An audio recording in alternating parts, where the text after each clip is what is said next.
Hello and welcome to Bonvoyagehunger. Today I will be showing you how to make homemade pizza from scratch. We will make pizza base at home using these ingredients, and we will also make the pizza sauce using these ingredients. To begin the process, take yeast and sugar in a bowl and add some lukewarm water. Mix it well and rest it for 10 minutes. If the water is too hot or too cold, the yeast will not activate. After resting this mixture for 10 minutes, you will see the bubbles forming on top of the mixture. This indicates that the yeast is activated. I'm going to use my stand mixer today to make this dough so that I don't have to do a lot of kneading using my hands. We will knead the dough in the stand mixer for 25 to 30 minutes, and after that I will use my hands to knead it for another 5 minutes or so. Add the flour in the stand mixture, add some salt. Now let's add some olive oil, but do not add the entire quantity at once. Add a little bit of olive oil now, half of it almost, and rest of it we will add it later once the dough is combined and when we are doing more kneading. Add the yeast mixture, and now we have to start our stand mixer at a very low speed. I'm going to put a cover on the top to make sure that my dough does not splatter out of the mixture.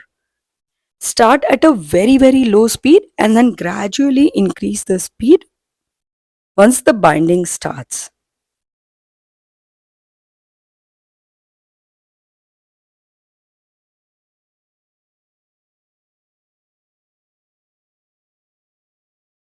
We have to ensure that we open the bowl every few minutes and we try to scrape off the sides of the bowl to make sure that the mixing is even.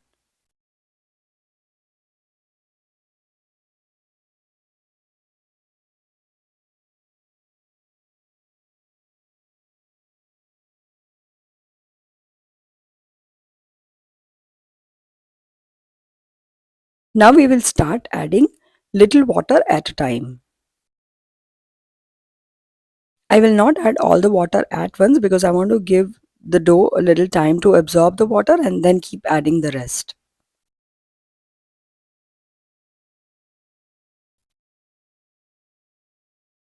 I have added all the water, and if you see, the dough is very sticky, and this is one reason why I like to do it in the stand mixer and not by hands. If you see, the dough is still very sticky and it is sticking to my hands, but do not worry and continue kneading. The more you knead the dough, the gluten in the dough will activate and it will keep absorbing the water which we have added, and this will make a delicious pizza base.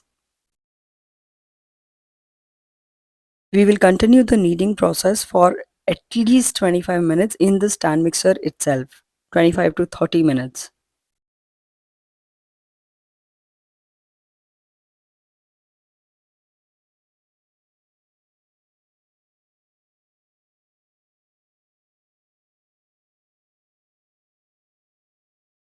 The kneading of the dough continues. We will add a little olive oil which we had left aside and we will continue kneading.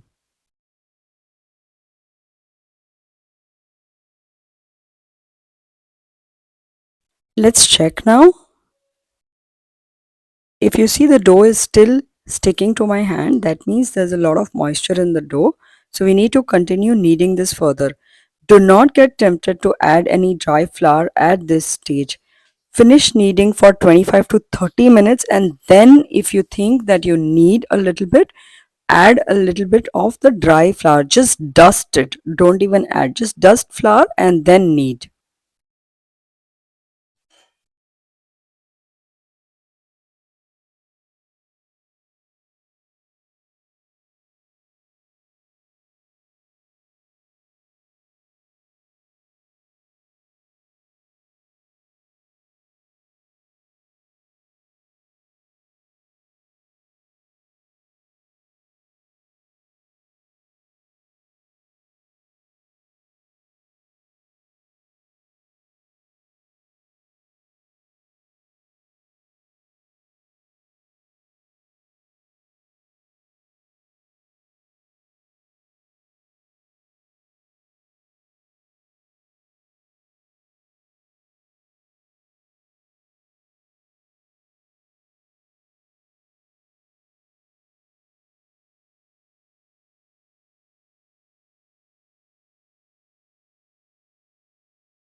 It's been 30 minutes. Let's take a look at the dough now.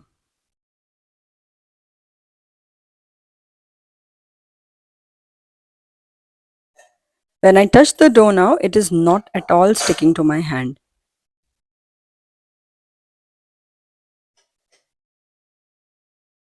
Let's take the dough hook out. And now I'm going to get the dough on the counter and knead it for another 5 minutes. Dust a little bit flour on the counter so that the dough does not stick to the counter.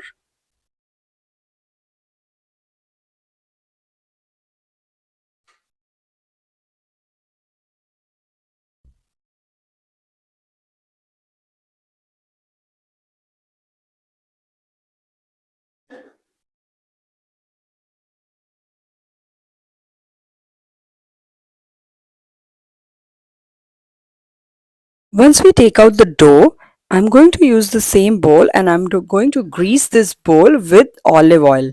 The reason why we are doing this is after kneading the dough, I will be putting the dough back into the bowl for proofing.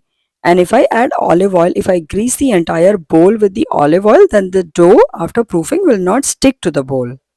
So we have to grease the entire bowl properly. Add the remaining amount of the olive oil and start kneading your dough. We will continue kneading on the counter for about 5 to 7 minutes.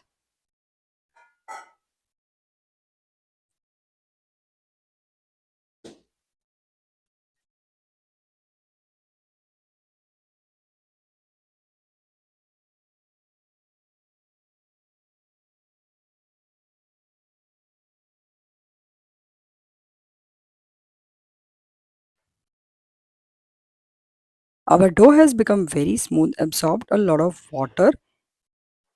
It should be ready now to go for the proofing. I'm going to create a dough ball and I'm going to take it and add it in the bowl and leave it for proofing. So proofing time basically will depend on the warmth of the place, and if you think you're living in a cold place, then you can also place it inside the oven which is not hot, which is room temperature, or any of the cabinets which is a little bit of warm than the normal counter temperature. Cover it properly with the cling wrap because we don't want the dough to lose moisture or dry out in the process of proofing.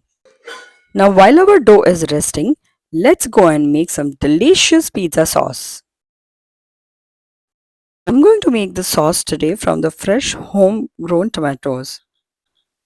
I will take the tomatoes and put the slit like this on the back side of the tomatoes on both the sides. The reason why we need to put the slit on the tomatoes is when we are boiling the tomatoes, it will boil properly and it will get cooked.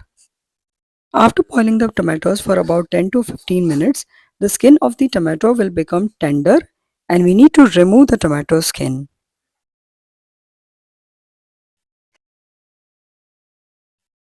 Let this cool down completely and then add it to the mixture grinder and make a tomato puree. Pass this mixture through a sieve so that we can discard the seeds and any lumps and tomato strands.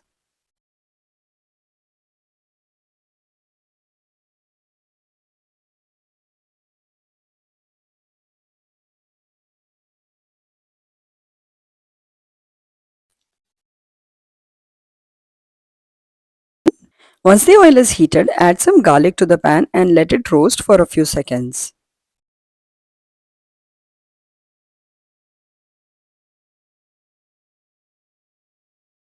Add the onions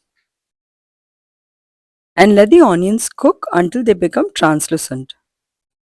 Once the onions are cooked, add capsicum to this or bell pepper and again let this cook for some time. Once the capsicum is cooked, add tomato puree to this. We will add the spices and the herbs which we have taken so that while the tomato is cooking, it can infuse all the flavors.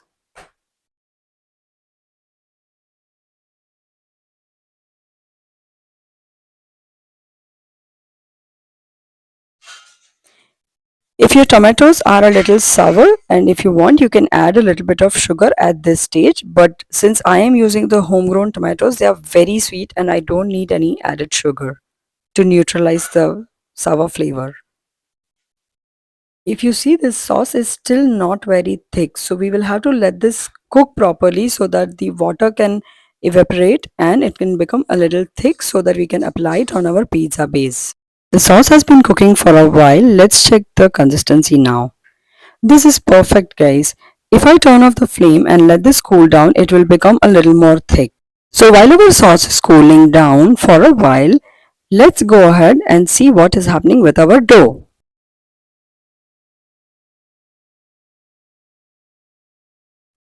This is exactly what we are looking for. Look at the beautiful stretch you are getting in the dough. That means the dough has risen properly. Now take the dough on the countertop. After the proofing, we do not need to knead the dough. I am just folding the dough so that when I roll the dough, it will give me a good texture. I am very gently folding it. I am not at all putting any pressure at this stage. Now I'm going to divide the dough. So with this dough, I'm going to make about 6 pizzas, and each of them will be about 8 inches, 8 to 10 inches. But I will be making the thin crust pizzas. If you want the thick crust pizzas, then you can divide the dough accordingly.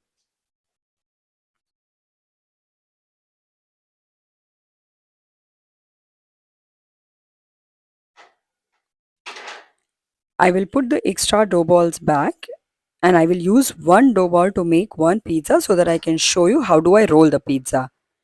Add a little bit of flour, dust it on the counter as well and the dough as well. Flatten the ball a little bit, and then I like using my cookie rolling pin because I can get the even texture and the even thickness, but you can also spread the entire dough with your hands if you want to.